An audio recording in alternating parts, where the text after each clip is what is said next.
प्रिय विद्यार्थियों एवं मित्रों, इस वीडियो के अंतर्गत हम कवि विद्यापति का परिचय प्राप्त करेंगे। कवि विद्यापति और उनके पद किसी न किसी प्रतियोगी परीक्षा और विश्वविद्यालय के पाठ्यक्रम में निर्धारित हैं।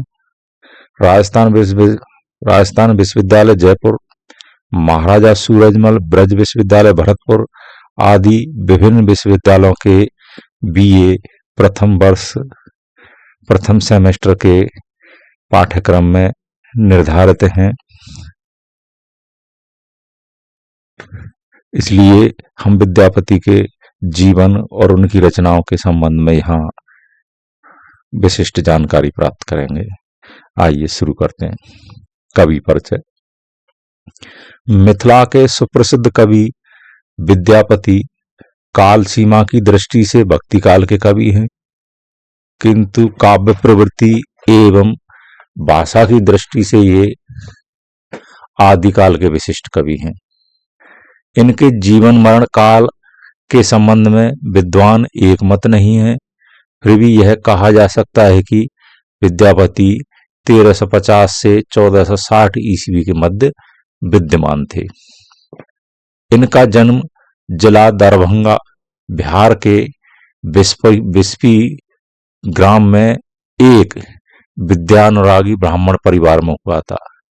राजा शिव सिंह ने 14वीं सदी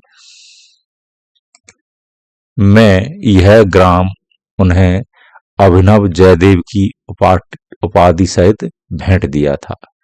इनके पिता का नाम गणपति ठाकुर, माता का नाम हसनी देवी था। श्री हरि मिश्र इनके गुरु थे। विद्यापति के पिता तथा प्रपिता का नाम इनके जयदेव दत्त था। संस्कृत के प्रकांड विद्वान थे। यही परंपरा उनको भी विरासत में मिली थी, यानी पिता और बाबा की जो परंपरा थी उनको वो परंपरा विद्यापति को विरासत में मिली थी। पिता की भांति विद्यापति ने भी राज्य के आश्रय में ही काव्य रचना की थी। ये तिरहुत के राज्य दरबार में यानी रहते थे, यानी तिरहुत के राज्य दरबार में उनको अपार सम्मान प्राप्त था।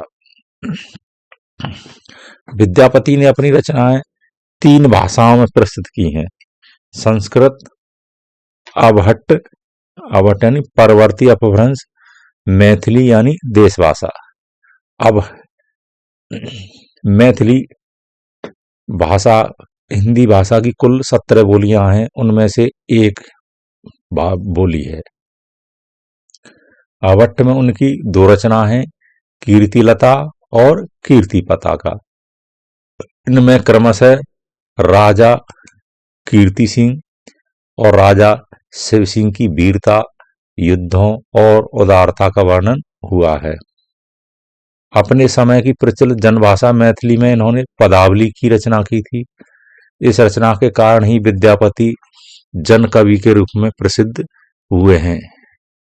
उनकी पदावली की सरसता को लक्षित करके ही लोक हृदय और पंडित समाज ने उनको अभिनव जयदेव, मैथिल कोकिल, कवि नवकवि शेखर, दशाविधान, कवि कंठहार, कवि रंजन आदि उपाधियों से विभूषित किया है। विद्यापति के पदों का संकलन कार्य अनेक विद्वानों द्वारा किया गया था। उनके पदों को नगेंद्रनाथ गुप्त, विद्याभूषण, खगेंद्रनाथ मित्र आदि ने विद्यापति पदावली नाम से संपादित किया था।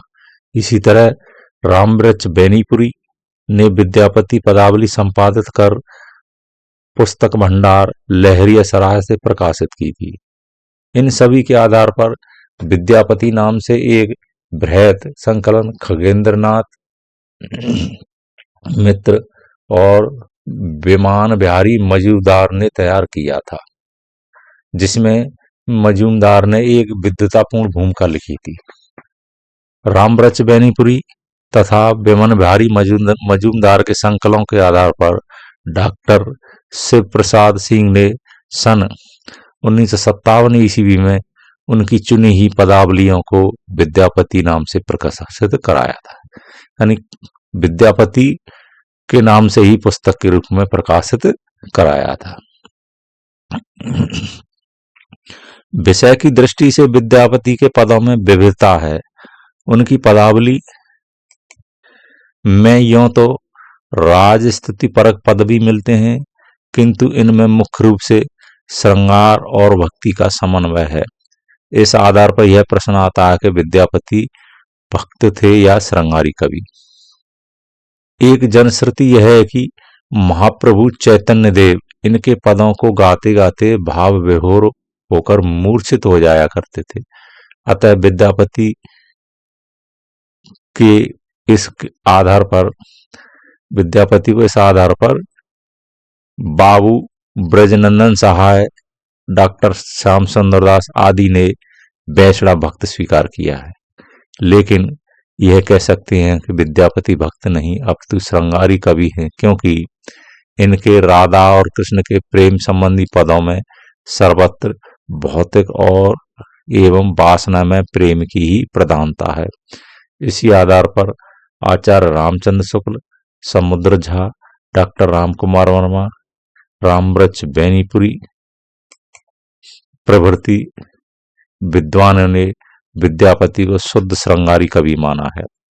इस संबंध में आचार्य शुक्ल जी का कथन है कि विद्यापति के पद अधिकतर श्रृंगार के ही हैं, जिनमें नायिका और नायक राधा कृष्ण हैं।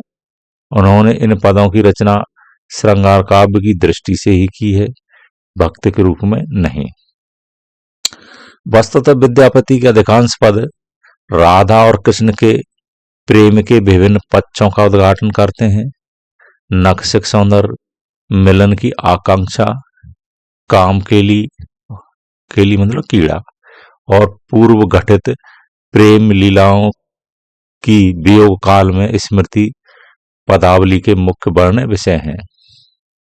विद्यापति भ्रय के चित्रण में तो बेजोड़ हैं। उन्होंने विलासता की पृष्ठभूमि से परिपूर्ण भ्रय व्यथा का अंकन किया है। कवि ने राधा के भ्रय वर्णन में तो सचमुच ही हृदय निकाल कर रख दिया है। भ्रय की इस अनलंकृत व्यंजना के लिए बड़े कौशल के साथ उन्होंने लोकगीतों की धुन का अनुसरण किया है।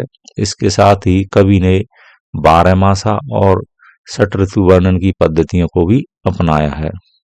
शैली की दृष्टि से विद्यापति की पदावली गीति काव्य है। विद्यापति हिंदी के सर्वप्रथम गीतकार या गीत काव्यकार माने जाते हैं। ये मध्ययुगीन दरबारी कवियों की परंपरा में होते हुए भी जनजीवन के प्रति पूर्ण रूप से जागृत थे। विद्यापति के ये गीत लोकगीतों की स्वस्थ परंपरा के द्योतक हैं तथा जिनसे हिंदी के लोकगीतों की परंपरा पर्याप्त प्रभावित हुई है।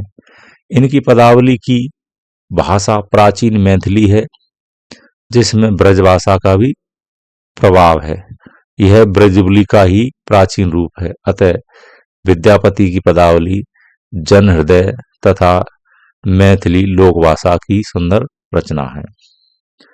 तो अब यहाँ हमने विद्यापति का परिचय पूर्ण किया। तो उम्मीद है यह आप सभी के लिए बहुत ही उपयोगी वीडियो सिद्ध होगी। धन्यवाद।